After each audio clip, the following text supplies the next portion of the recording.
আহি গ'ল ৰেচন কাৰ্ডৰ PVC ID কাৰ্ড। এনেকুৱা PVC ID কাৰ্ড যিটো আপোনালোকে স্ক্ৰীনত দেখিবলৈ পাইছে, এইটো ৰেচন কাৰ্ডৰ ID কাৰ্ড। যদি আপোনাৰ ৰেচন কাৰ্ড আছে তেনেহলে এনেকুৱা PVC ID কাৰ্ড বনাই ল'ব পাৰিব আৰু যিকোনো কামত ইউজ কৰিব পাৰিব। যিবিলাক কামত ৰেচন কাৰ্ডৰ প্ৰয়োজন হয়, ৰেচন কাৰ্ড দিব লাগে, সেইবিলাক কামত এই ID কাৰ্ড ইউজ কৰিব পাৰিব। মই আজি আপোনালোকক দেখুৱাম ৰেচন কাৰ্ডৰ PVC ID কাৰ্ড কেনেকৈ বনাব পাৰিব, কেনেকৈ ডাউনলোড কৰিব। সম্পূৰ্ণ প্ৰসেছ আপোনালোকে এইটো ভিডিঅ'ৰ জৰিয়তে জানিব পাৰিব। ইয়াৰ বাবে ভিডিঅ'টো লাইক এটা কৰি দিব আৰু যদি মোৰ চেনেলত নতুন আহিছে তেনেহলে চেনেলটো সাবস্ক্ৰাইব কৰি দিব। ৰেচন কাৰ্ডৰ ID কাৰ্ড বনাবলৈ এটা এপ ডাউনলোড কৰিব লাগিব, মেৰা ৰেচন। এই এপটো ডাউনলোড কৰিব লাগিব। এই এপৰ লিংক মই ভিডিঅ' ডেসক্ৰিপচনত দি দিছোঁ, তাত গৈ ডাইৰেক্ট আপোনালোকে এপটো ডাউনলোড কৰিব পাৰিব বা প্লে ষ্ট'ৰ ওপেন কৰিব আৰু মেৰা ৰেচন লিখি সাৰ্চ কৰি দিব। মোৰ মোবাইলত ইনষ্টল হৈ আছে, সেইকাৰণে ওপেন দেখুৱাই আছে। প্ৰথমতে ইনষ্টল কৰি ল'ব, তাৰ পিছত এপটো ওপেন কৰি দিব। এনেকৈ আপোনাৰ সন্মুখত এপটো ওপেন হৈ যাব। লগইন হোৱাৰ বাবে ইয়াত চাওক দুটা অপচন দিয়া হৈ আছে, এটা হ'ল বেনিফিচিয়াৰী ইউজাৰ আৰু এটা হ'ল ডিপাৰ্টমেণ্ট ইউজাৰ। ইয়াৰ পৰা বেনিফিচিয়াৰীটো সিলেক্ট হৈ আছে, এনেকৈ ৰাখি দিব। তাৰ পিছত এন্টাৰ ইউৰ আধাৰ নম্বৰ, ইয়াত আপোনাৰ আধাৰ কাৰ্ডৰ নম্বৰটো বহুৱাই দিব। তাৰ পিছত এই ক্যাপচাৰটো ইয়াত বহুৱাই দিব আৰু লগইন উইথ OTP ক্লিক কৰি দিব।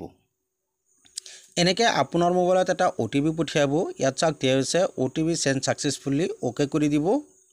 OTPটো ইয়াত বহুৱাই দিব। তাৰ পিছত ভেৰিফাইড ক্লিক কৰি দিব। মই OTPটো বহুৱাই দিছোঁ। OTP ভেৰিফাইড সাকসেসফুলি, ওকে কৰি দিব। আপোনাৰ সন্মুখত এনেকুৱা আহিব ক্ৰিয়েট এমপিন। যদি আপুনি এমপিন বনাব বিচাৰে তেনেহলে ক্ৰিয়েট নাওত ক্লিক কৰি এমপিন বনাব পাৰিব আৰু যদি বনাব নিবিচাৰে তেনেহলে স্কিপত ক্লিক কৰি স্কিপ কৰি দিব। আপোনাৰ সন্মুখত এনেকৈ মেৰা ৰেচন এপটো লগইন হৈ যাব। ইয়াৰ পৰা আপুনি ৰেচন কাৰ্ডৰ সকলোখিনি কাম কৰিব পাৰিব। যেনেকৈ ধৰক আপোনাৰ ফেমিলি মেম্বাৰ যদি চেক কৰিব বিচাৰে তেনেহলে কৰিব পাৰিব। আপোনাৰ নামত কিমান ৰেচন আহিছে আৰু কিমান ৰেচন আপুনি লৈ গৈছে যদি ষ্টেটাছ চেক কৰিব বিচাৰে তেনেহলে কৰিব পাৰিব। কমপ্লেইন কৰিব লগা থাকে তেনেহলে ইয়াৰ পৰা আপুনি কমপ্লেইনো কৰিব পাৰিব। ৰেচন কাৰ্ডৰ ID কাৰ্ড ডাউনলোড কৰিবলৈ ওপৰত চাওক ID কাৰ্ড আহি গৈছে। এই কাৰ্ডটো ডাউনলোড কৰিব লাগিব। ইয়াত চাওক দুটা পৃষ্ঠা দিয়া হৈ আছে। ইয়াত চাওক নাম দিয়া হৈ আছে, ৰেচন কাৰ্ড নম্বৰ দিয়া হৈ আছে। বেক পৃষ্ঠাত চাওক ৰেচন কাৰ্ডত কেইজন ফেমিলি মেম্বাৰ আছে, ফেমিলি মেম্বাৰৰ নাম ইয়াত দিয়া হৈ আছে। যদি আপুনি এই কাৰ্ডটো ডাউনলোড কৰিব বিচাৰে তেনেহলে ইয়াত চাওক ডাউনলোডৰ আইকন দিয়া হৈ আছে। এই ডাউনলোডৰ আইকনত ক্লিক কৰি দিব। যেতিয়া ডাউনলোড আইকনত ক্লিক কৰি দিব আপোনাৰ সন্মুখত এনেকৈ PDF-ত শো। এইটো আপুনি ডাউনলোড কৰি সেভ কৰি থব।